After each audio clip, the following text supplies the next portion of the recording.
One comment suggested Realm Mastery and Forbidden Lore, and I thought it was a good idea, so I'll go into it. This video will go into Realm Mastery, and also FYI, I will occasionally stream on this channel, and while I'm streaming, I'll be in the main Discord. If anyone needs help with D-Tide team building, or needs help with how to play a team, then I'll be happy to help. Just comment in chat or join the Discord with me. Okay, I'll go back to the video. Okay, so we have 4 realms, and we also have 4 divine realms. I'll start with Aequor and look at their what realm mastery does in their realm. If we read through Aequor Mastery, for each realm mastery in the team, there is a 0.25% chance to gain a stack of Tentacle Gathering at the end of the turn. So Tentacle Gathering means that a tentacle will attack an extra time at the end of the turn. This generally isn't especially helpful. This can be useful, but I wouldn't say this is too useful at all. Generally, this doesn't matter. The next part is switching to Tranquil Sea immediately grants a shield equal to 0.01% of max HP, and the damage from tentacles in Raging Waves increases by 0.02%. So, in pure Aequor, all Realm Mastery effects are doubled because there's no other realm in which Realm Mastery is affecting. The reason why this, I would say, is considered average to not very good is because for each Awakener, you can build probably around 200 Realm Mastery at the high investment levels, and you could also choose to build other stats. Let's look at what 200 Realm Mastery will actually do for Aequor Awakeners. It gives 2% of max health in Tranquil Sea. Let's say you have a really high HP team, maybe like 2.5k health. If we do the calculations here, then Tranquil Sea will give an additional 50 shield, and that's not too much. The active damage in Raging Waves, 0.02%. Sorry, let's go back to the shield. So the 2% health shield will be doubled in pure Aequor, so 4%, and that's about 100 health. So it's not bad, not a bad bonus, but I wouldn't say it's necessarily worth sacrificing a lot of DR, for example.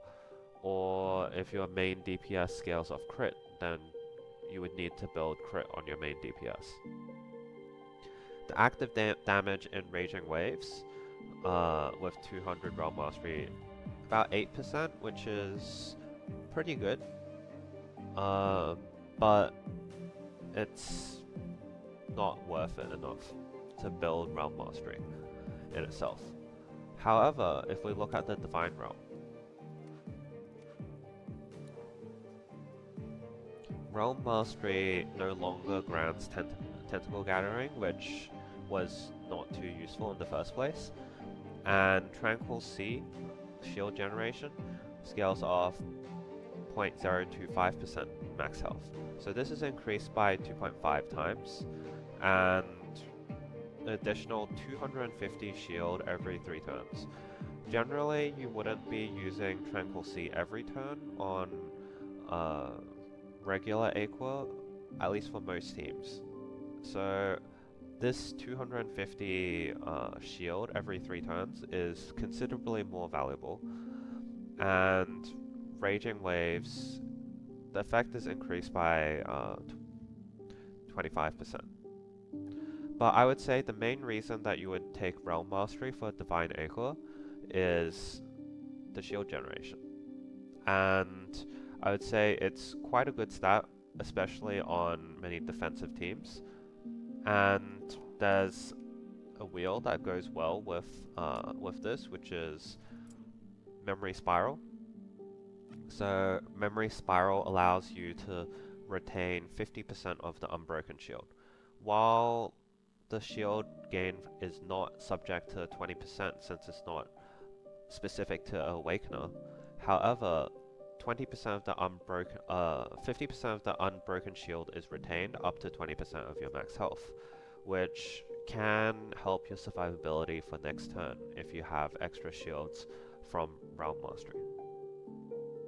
So I would say for Aequor, you don't want to build Realm Mastery. For Divine Aequor, you do, and you do want to get the pure effect from the realm.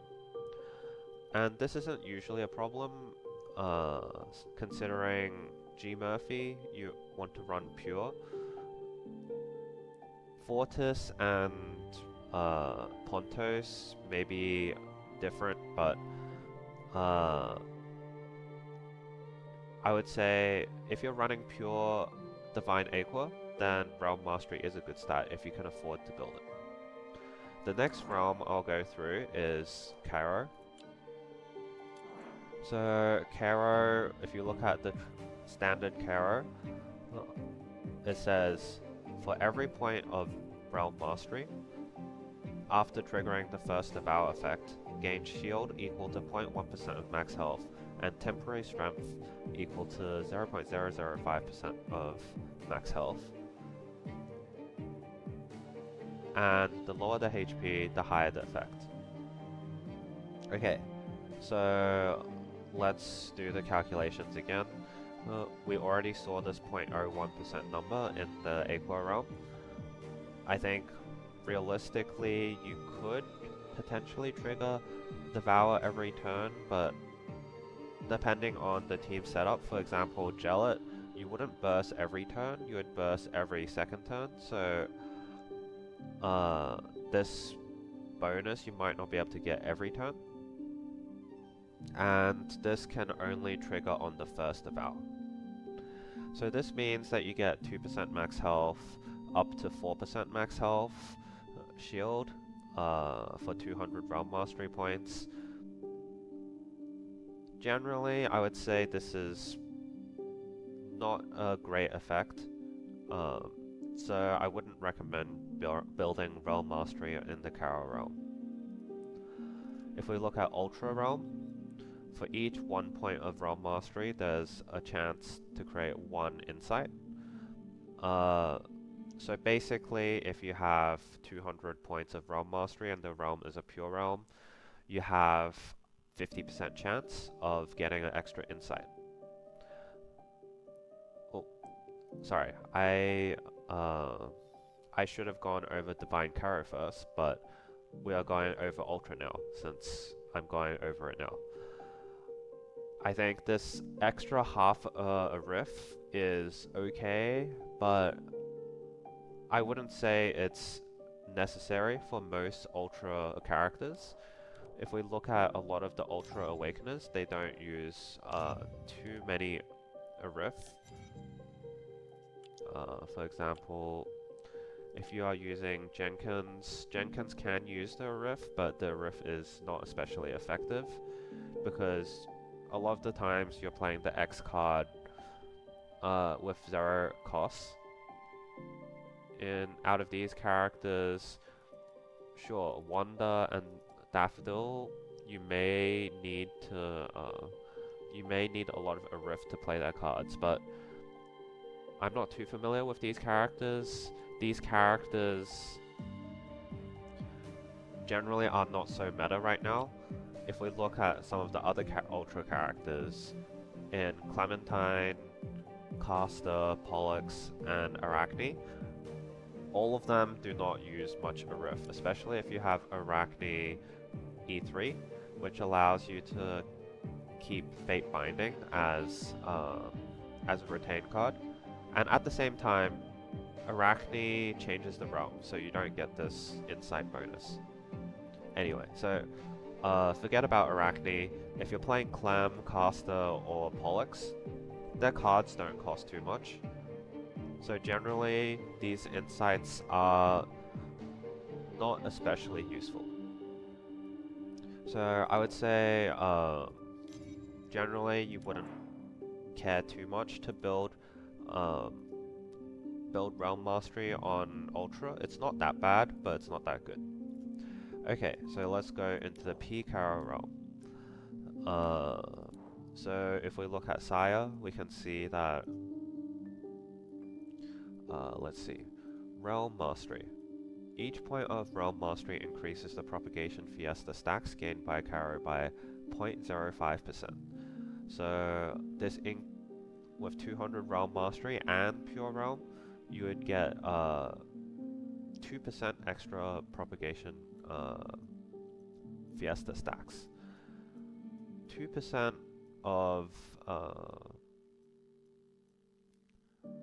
2% of 20 stacks, if I'm understanding correct. You get 20 stacks at turn start for Propagation Caro, and for each embryo, the first embryo you consume, you get 40. So 2% of 40 is at most 1, if you round up, and this increases the next Awakener's Exalt by an extra 1%. To me, this does not sound especially useful, so I wouldn't say Realm Mastery is a great stat in Propagation Caro. The next realm to look at is Singularity Ultra. So if we go to Arachne,